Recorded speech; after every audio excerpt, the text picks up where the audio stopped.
الحمد للہ رب العالمین والعاقبۃ للمتقین والصلاة والسلام علی سید المرسلین وعلی آلہ واصحابہ اجمعین، اما بعد فاعوذ باللہ من الشیطان الرجیم، بسم اللہ الرحمن الرحیم۔ وَإِذَا قِيلَ لَهُمْ لَا تُفْسِدُوا فِي الْأَرْضِ قَالُوا إِنَّمَا نَحْنُ مُصْلِحُونَ أَلَا إِنَّهُمْ هُمُ الْمُفْسِدُونَ وَلَكِنْ لَا يَشْعُرُونَ وَإِذَا قِيلَ لَهُمْ آمِنُوا كَمَا آمَنَ النَّاسُ قَالُوا أَنُؤْمِنُ كَمَا آمَنَ السُّفَهَاءُ أَلَا إِنَّهُمْ هُمُ السُّفَهَاءُ وَلَكِنْ لَا يَعْلَمُونَ۔ آمنت باللہ صدق اللہ العظیم وصدق رسولہ النبی الکریم الامین۔ ان اللہ وملائکتہ یصلون علی النبی یا ایہا الذین آمنوا صلوا علیہ وسلموا تسلیما۔ الصلاۃ والسلام علیک یا سیدی یا رسول اللہ وعلی آلک واصحابک یا سیدی یا حبیب اللہ۔ الصلاۃ والسلام علیک یا شفیع المذنبین وعلی آلک واصحابک یا رحمۃ للعالمین۔ معزز و مکرم سامعین کرام، ماہانہ درس قرآن کا الحمدللہ ہمارا سلسلہ جو ہے جاری و ساری ہے۔ سورہ بقرہ جو ہے اس کا آغاز کیا گیا تھا۔ سورہ بقرہ کے شروع میں اللہ تبارک تعالیٰ نے مومنین جو ہیں ان کی صفات جو ہیں ان کو بیان فرمایا، اور اس کے بعد جو ہے پھر کافروں کا جو ہے وہ تذکرہ جو ہے وہ ہوا، اور اس کے بعد جو ہے منافقین کا جو ہے اللہ تبارک تعالیٰ نے ذکر فرمایا۔ ان آیت مقدسہ میں اللہ تبارک تعالیٰ نے ارشاد فرمایا وَإِذَا قِيلَ لَهُمْ لَا تُفْسِدُوا فِي الْأَرْضِ، جب منافقین سے کہا جائے کہ لا تفسدوا فی الارض، تم زمین میں فساد نہ کرو، تو آگے سے کیا کہتے ہیں؟ قالوا انما نحن مصلحون، ہم تو اصلاح کرنے والے ہیں، ہم تو مصلح ہیں جی، ہم اصلاح کرنے والے ہیں، یعنی ہم صحیح ہیں آپ غلط ہیں۔ آج کے دور میں بھی یہی حالات چل رہے ہیں۔ کسی بندے کو کہیں جناب آپ یہ غلط کر رہے ہیں، تو نہیں میں صحیح ہوں آپ غلط ہیں۔ مولویوں نے تو اپنے پاس سے باتیں بنا لی ہوئی ہیں، اپنے پاس سے انہوں نے باتیں گھڑ لی ہوئی ہیں۔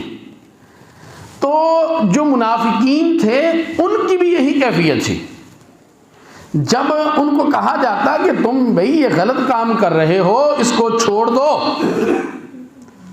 تم جو ہے وہ کافروں کے ساتھ بھی جا کر ملتے ہو، ادھر مسلمانوں کے ساتھ بھی ملتے ہو، یہ دو رنگی چھوڑ دو، تو وہ کہ ہم تو اصلاح کرنے والے ہیں جی، ہم صحیح ہیں آپ غلط ہیں۔ اللہ تبارک تعالیٰ نے ارشاد فرمایا جب انہوں کہا جائے کہ تم زمین پہ فساد نہ کرو، تو کہتے ہیں ہم تو اصلاح کرنے والے ہیں۔ الا انہم المفسدون ولکن لا یشعرون، فرمایا بے شک وہی فسادی ہیں، ولکن لا یشعرون، لیکن وہ شعور نہیں رکھتے،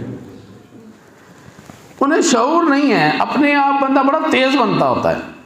بعض لوگ ہوتے ہیں جاہل مرکب، جاہل مرکب ایک تو ہوتا ہے بندہ جاہل، تو اسے پتہ ہوتا ہے کہ میں جاہل ہوں، ظاہر ہے اسے اپنی کم علمی پہ جو ہے وہ اعتراف ہوتا ہے۔ ایک بندہ جاہل ہوتا ہے لیکن اسے اپنی جہالت کا ہی نہیں پتہ ہوتا، اس کو جاہل مرکب کہا جاتا ہے۔ تو وہ فرمایا وہ شعور ہی نہیں رکھتے، ان کی یہاں تک کیفیت پہنچ گئی ہے۔ اور فرمایا وَإِذَا قِيلَ لَهُمْ آمِنُوا، اور جب انہیں کہا جائے کہ ایمان لاؤ، کما آمن الناس، جیسے صحابہ ایمان لے کر آئے۔ کیا پیارا انداز ہے اللہ تبارک تعالیٰ کا۔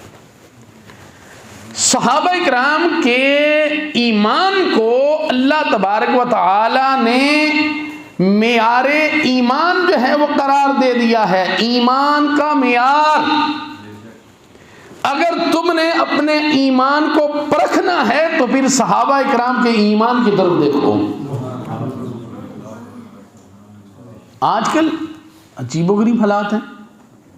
کوئی معاذ اللہ جو ہے اصحاب رسول پہ جو ہے وہ باتیں کرتا ہے، کوئی اہل بیت اطہار پہ باتیں کر رہا ہے، اور کوئی آقا علیہ الصلوۃ والسلام کی معاذ اللہ شانوں کو کم کرنے کی کوشش کر رہا ہے۔ تو فتنے اس وقت بھی تھے، فتنے اب بھی موجود ہیں، فتنے جو ہیں اب بھی موجود ہیں۔ تو فرمایا جب ان سے کہا جائے بھی وَإِذَا قِيلَ لَهُمْ آمِنُوا، ایمان لاؤ بھائی، کیسے ایمان لے کے آنا؟ جیسے صحابہ کرام ایمان لے کر آئے۔ صحابہ کرام کا ایمان کیا تھا؟ میرے آقا علیہ الصلوۃ والسلام نے اگر ارشاد فرمایا صحابہ جان کی ضرورت ہے تو جان حاضر ہے، جان حاضر ہے، حضور پر جانیں قربان کیا۔ علیہ الصلوۃ والسلام نے ارشاد فرمایا صحابہ جنگ بدر میں جانا، بتاؤ تیار ہو؟ کہا یا رسول اللہ یا حبیب اللہ، پیارے آقا اب حکم کریں، ہم اپنے جو گھوڑے ہیں وہ دریاؤں کے اندر اتار دیں گے، آپ کا حکم ہونا چاہیے حضور، ہماری جانیں آپ کے لیے قربان ہیں۔ اور یہاں تک کے بعد صحابہ نے تو کہا یا رسول اللہ یا حبیب اللہ، پیارے آقا ہم قوم موسیٰ نہیں ہیں۔ موسیٰ علیہ الصلوۃ والسلام کی قوم نے کہا تھا اے موسیٰ، فرعون جب آ گیا تو کہا، موسیٰ علیہ الصلوۃ والسلام نے کہا تھا لڑنا ہے ان کے ساتھ، تو انہوں نے جواب دیا تھا، انہوں نے کہا موسیٰ تو لڑ، تیرا رب لڑے، ہم تو نہیں لڑ سکتے۔ صحابہ نے کہا یا رسول اللہ یہ بے وفائی نہیں ہم کرنے والے، ہم جیسے جو ہے قوم موسیٰ کی جو حالت ہماری وہ نہیں ہے، حضور آپ ارشاد فرمائیں، بس ہم جو ہے وہ اپنی جانیں قربان کرنے کے لیے تیار بیٹھے ہوئے، تیار بیٹھے ہوئے، اور اس چیز کی پرواہ ہی نہیں کی، اور آقا علیہ الصلوۃ والسلام کو مقدم رکھا، دین اسلام کو مقدم رکھا۔